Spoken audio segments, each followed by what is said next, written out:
You're now watching Sports Bettor's Paradise on the BetRivers Network. All right, Jimmy Ott along with Bruce Marshall, and we are trying. If you're having that bowl, having that headache, trying to deal with it, this is the migraine season. It used to be the bowl season, but it is difficult now. Information over numbers is what we'd like to talk about. Paul Stone echoed that when we talked about it. But, man, whether it's Texas San Antonio with Frankie Harris not unveiling that he was not going to play until about 2 hours before kickoff, that line tumbling about 5 or 6 points. Whether it is some sharp money coming in on Coastal Carolina, that was the biggest difference, the biggest disparity in the number of players unavailable, whether it's transfer portal or opt-outs. San Jose State had very few, and 25 for Coastal Carolina, including their third-string quarterback getting his first action. And then last night, we didn't know if Robert Bean was going to play for the Kansas Jayhawks. Well, we've seen quarterbacks dress out, we've seen them warm up, and we've seen them not play at all in college football as of late. And that thing tumbled down, and we could have fallen right in the middle. But Kansas, boy, I thought there was a poor man's version of Miami, Texas Cotton Bowl. I mean, 200 yards of penalties. I mean, every play was a 15-yarder. So, Bruce, before we get into your picks, just the headache real quick. And what are you doing to try and, kind of guard yourself from diving in on it? I guess the best thing is what we have available at BetRivers and these mobile sites at the comfort of our own cell phone, and that is in-game playing is available, and you can see who actually goes out there for the first snap. Bingo. That's the thing, Jimmy, because in-game means something here. And I think what you find out, and what we found out from most of these bowls, especially where the quarterbacks have been out. I go back even to that Western Kentucky Old Dominion game last week where Ross and Reed wasn't pulling out until like the day of the game. And Western Kentucky was way behind and came back. But some of these backups aren't that bad. You mentioned Vasco from Coastal Carolina. He had played a little bit at the end of the season, but he ended up being not all that bad. So some of these second, third-string guys, it's not always a total negative for them to go with a backup. It doesn't mean the team's going to drop off the map. They can develop a game plan a little bit different for that. What's odd, though, like you said, is some of these guys, we don't know until like the day of the game, then all of a sudden they're pulling out. What gets me is why the coaches let these guys sit on the sideline after they opt out. I don't like that. And I've talked to some other coaches. They say they wouldn't. Older coaches say we wouldn't have done that. So that's just a personal pet peeve of mine. But your in-game comment there is worthwhile because I think that's a really good way to sort of smooth this stuff out, and you can actually see if these guys can play or can't play, and that's a very good idea. Now let's use our knowledge of history with the bowl games. There were some when before anybody's opting out. I mean, everybody's playing full roster. There's motivation, never a question. Sometimes you just did not know who was going to show up in these bowl games, whether or not whatever they're doing, whether the coach just lets them celebrate and have a good. So it's always been a little bit of a mystery, and we're trying to. And the other thing is, like you said, the third-string quarterback for Coastal Carolina, he can have a decent day. He played pretty good, and so it's just a matter of young players, having a good day or bad day. So we try and, we want to predict this, and we want everything just kind of set out. But there's, even before the opt-out era, there were some variance in these bowl games. Well, the most famous of all, for years, was that Arkansas-Oklahoma Roland Sales game. Yeah, Roland Sales. When Lou Holtz, first year there, Ben Cowens and Michael Forrest had to suspended their top two runners before the bowl game, and Oklahoma's going for the national title. And, boy, Arkansas circled the wagons and won that game resoundingly. So that was the early example. But you're right. Some of these guys, backups, can play. But there's that other angle in there, and this is one you really can't tell until you see the game start. That's why the in-game is there. Some of these teams just don't show occasionally for the game, and which is hard to peg beforehand. But, boy, if you can see it in the first quarter or so, that's where the in-game stuff comes in handy. But I'll just tell you a couple of LSU games the last couple of years. Purdue. Brom goes from Purdue to Louisville.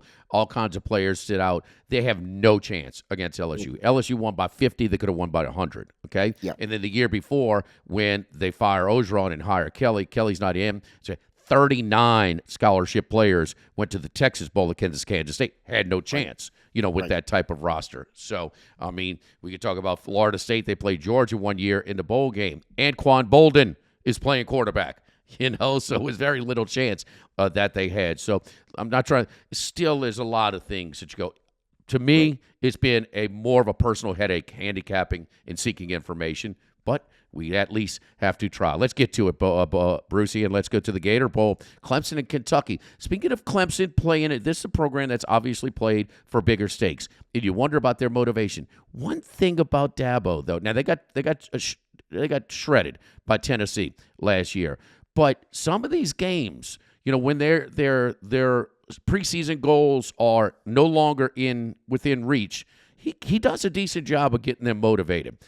Stoops with the bowl game, well, we could talk about them last year against Iowa. That was ugly, ugly business. And Leary just never – I wonder about if he's just flat out a quarterback killer. I mean, he has had Levis and Leary back-to-back years in the last 3 years in very little production from the quarterback position. Clemson, 4.5 in Jacksonville against the Kentucky Wildcats. Yeah, and Kentucky last year, Levis didn't play in that game against Iowa, and they just were flat. That was one of those things in the first half you could tell something was just wrong with Kentucky because the backups didn't do much. And you're right about Leary this year. Disappointing, I think, overall. A couple of games, they did salvage something with that win over Louisville at the last game of the regular season. On November 25. But, this year, if you look at Leary's stats, 2 times this year he passed for more than 300 yards. I think it was 6 times he did that 2 years ago, 7 times his big year, 2021 at NC State before he got hurt last year. So it hasn't been quite the year that they expected from him at Kentucky, Jimmy. We talked about that during the regular season, too. Maybe you might have gotten some text from me that night of the ACC title game when Florida State was playing Louisville. I said, this is all Dabo's fault. All he had to do was beat Florida State like he should have done back in September. This team had a death wish, Jimmy. They found ways to lose. I think this is probably the best team. They should have really beat Florida State, and they should have won some of those other games they lost this year. But in November, Clemson started to play much better. And by the way, Dabo has a pretty good, not last year, didn't work out, but for the past decade or so, a really good bowl postseason record for Dabo. But down the stretch, they started to play well. We started to see the Clemson we thought we would see. They won 4 straight to close out the regular season. One development on offense, when Shipley got hurt and missed that Notre Dame game, Phil Maffa, who had been there and had been sort of a secondary back, sort of emerged as a feature back and really put up some big numbers in November. Even he put up over 150 plus against Notre Dame, and he kept running well even when Shipley came back. So Dabo was using them both, and Maffa seemed to get the offense sparked. And Klubnik started to cut down some of his mistakes in November too. So that was a different Clemson down the stretch. Nice win over South Carolina to finish things off. His history makes me think in bowls. Clemson's going to be the side to look at here, and like I said, for the most part this year, Kentucky just didn't fire didn't ignite with Leary at quarterback. Clemson for me down in Jacksonville, Jimmy. All right, Bruce, and I think it's fair. You're constantly learning. Okay, things are this game of handicapping is constantly evolving. But if you're going to try and learn from your handicap, you have to be true to yourself and distinguish between what is a good handicap and what was luck. I had Florida State that day at Clemson. That was luck. I mean, the defensive touchdown and then the short missed field goal. I mean, it was. I cashed a ticket, but that was lucky there. Hey, right now until New Year's Day, you can earn a 25% college football profit boost when you place a real money live wager of $25 or more on any college football and any bowl game. Profit boost can be claimed at one time daily during the promotional period. Again, that's from our friends over at BetRivers. Let's move on. Go from Jacksonville to the desert. Tucson, the Arizona Bowl here. Craig Bowl announces his retirement. Well, here, boy, you're talking about some extra motivation here. Wyoming is 3.5 over Toledo. Toledo lost that MAC championship after a great year. Taquan Finn, their outstanding quarterback, dual-threat quarterback, is sitting out of this one. Yeah, and that's a big development here because Finn was really a great dual threat for Toledo this year. Although they were, even though the record was good, they got back to the MAC title game. They were heavily favored in that game, and they lost. And they were point spread wise the last 2 years. Even Toledo hasn't been as good as we thought they should have been with that record. So they fell a little bit short. Now they don't have their quarterback. But the big deal here is with Bull. I might have told you before, at all the media days I've been to in the summers, my favorite coach to talk to was Craig Bull. And if I had a son I wanted to play college football, I'd probably send him to Wyoming to play for Coach Bull. He's really a genuine good guy. And by the way, don't feel bad for him here. He is apparently moving into another role with the American Football Coaches Association. He's going to be the president, apparently, of that. And that's a pretty big deal and a pretty big honor for a guy. So, and he's a perfect candidate for that. He's 65 now. He's had a great career at North Dakota State. He started that thing going with the championships there with the Bison, and then 10 years at Wyoming and all these bowl games there. Though they run sort of an old-fashioned offense, he's a Nebraska guy, and this looks a lot like what Tom Osborne Bob Devaney used to run there at Nebraska. A lot of between the tackles running, but they open it up a little bit more this year. And Peasley, the quarterback who transferred in from Utah State before, he can do a few things. He can run around back there if he needs to. And Whaley turned into another good running back here, the transfer who came in after several running backs, 1,000-yard backs they've had in recent years at Wyoming. But the fact they're circling the wagons are for bowl. The fact they've played down here in Tucson before in this bowl game. The fact Finn is out for Ohio. We got to be careful about some of that. Like we said, some of these other bowls that hasn't the backup quarterbacks have come in there. But it would be hard for someone to be as good as Finn was for Toledo because he was most of their team. I'm going Wyoming here. Craig Bull sent him out a winner, and I think that's a good spot for the Cowboys down there in Tucson, Jimmy. Yep, I agree with that one as well. All right, SEC versus the Big Ten here down in Orlando. Tennessee 8-36 over the Iowa Hawkeyes. Hawkeyes 10-3 on the season. Should have been 11-2 with that invalid fair catch.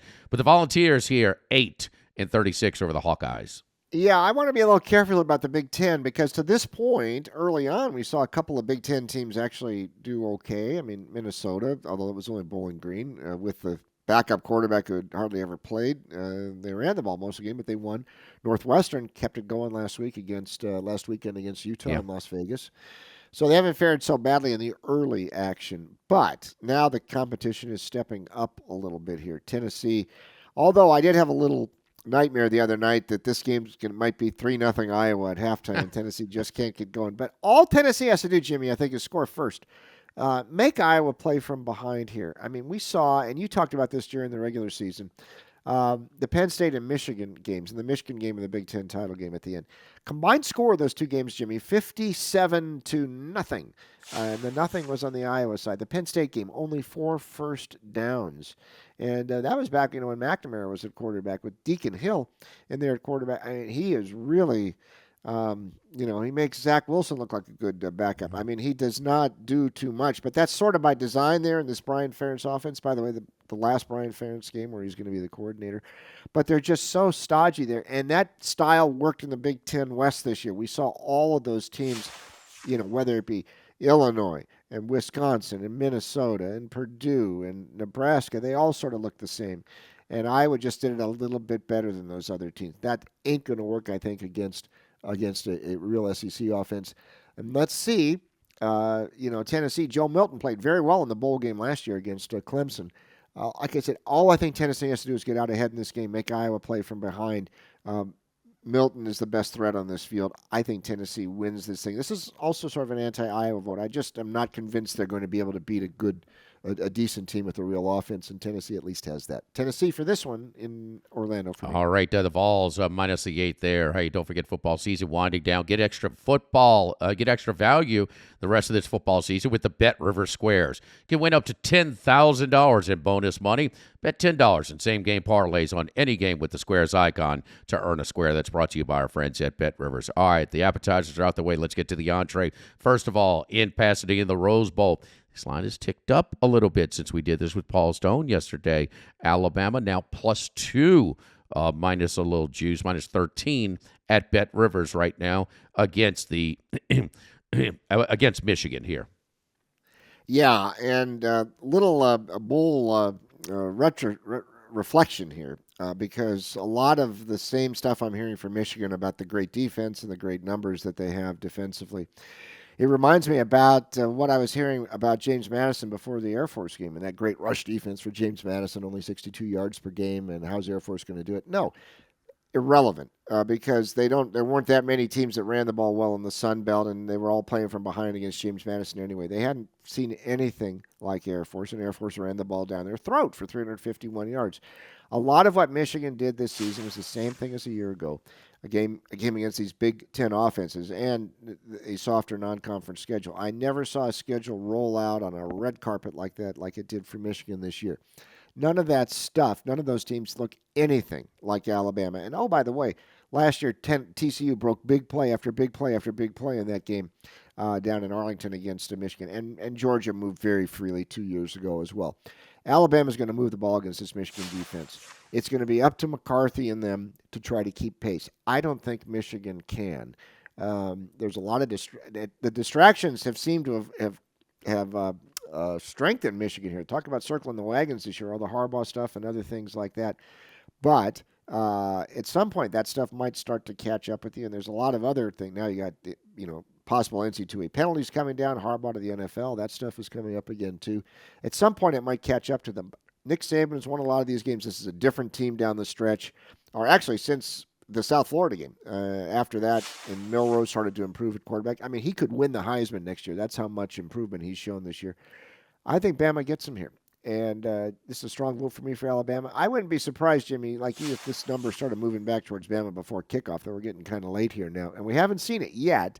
It wouldn't surprise me if we saw some movement to Alabama. If you want the Tide, get them now.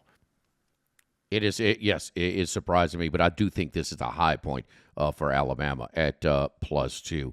All right, let's get to the nightcap down at the Superdome and Texas and Washington. Texas 4-64 over Washington, Bruce. Buckle your seatbelts for this one, Jimmy. I think it's going to be a wild and woolly show in the Superdome down nearby you on New Year's night. And I don't downgrade Washington for all these close wins. I mean, they're sort of like the Minnesota Vikings of last year. For this year in the Pac-12 and college football, a lot of close wins. They don't have a win by a double digit since that Michigan State win way back in September, I think. So, I mean, all their Pac-12 games were kind of close, but that's okay. I mean, they were wearing a big target this year. They found ways to win some games when they were legitimately in some trouble. And they came back and they won. And I think Kalen DeBoer, the job he did since he came in last year, just spectacular. And they beat these guys, Texas, in the Alamo Bowl last year. By the way, it's Sark. And this whole tournament in the Final Four is almost the Sark Invitational. All we needed is USC in there. Instead of Michigan, you'd have teams with all Sark connections in there. And, of course, he coached at Washington before, too. Penix will be able to trade points here, I think, with Texas. The concern I have, though, for Washington a little bit is the defense. This was a bend but not break defense, and at some point that can end up burning you. And with the improvement that Ewers made this year from last year, it was really spectacular on the Texas side. And Sark said one thing late in the season is after Brooks, his top running back, got hurt. He said, "I still think we can run the ball," and he said, "But what we really like is when teams know we can run, we can still run." And we saw that all the way through the Big 12 at the end of the season when they were really mowing down, especially Texas Tech and Oklahoma State the last two games. Bottom line is I think this thing is going to be swinging back and forth. And Penix is going to be able to keep pace with Washington, very resilient. That's 64-ish or so. Mm-hmm. I don't think that's high enough, Jimmy. I think this game is well into the 30s, maybe into the 40s. We've seen some shootouts. I watched Washington play a 52-42 game against USC at the Coliseum. That game could have been higher scoring. I'm not sure this is going to be that high, but it doesn't have to be quite 94 to get over 64. So over for me in the Sugar Bowl. All right, over Texas-Washington, the Sugar Bowl, over 64. Bruce, great stuff as always. Next week, a little combined, we're going to a little tri-cast with Paul Stone, Bruce, and myself as we'll preview the national championship game in college football. So, Bruce, good luck, man. Happy holidays again. For Bruce Marshall, I'm Jimmy Ott here in the Sports Bettor's Paradise on the BetRivers Network.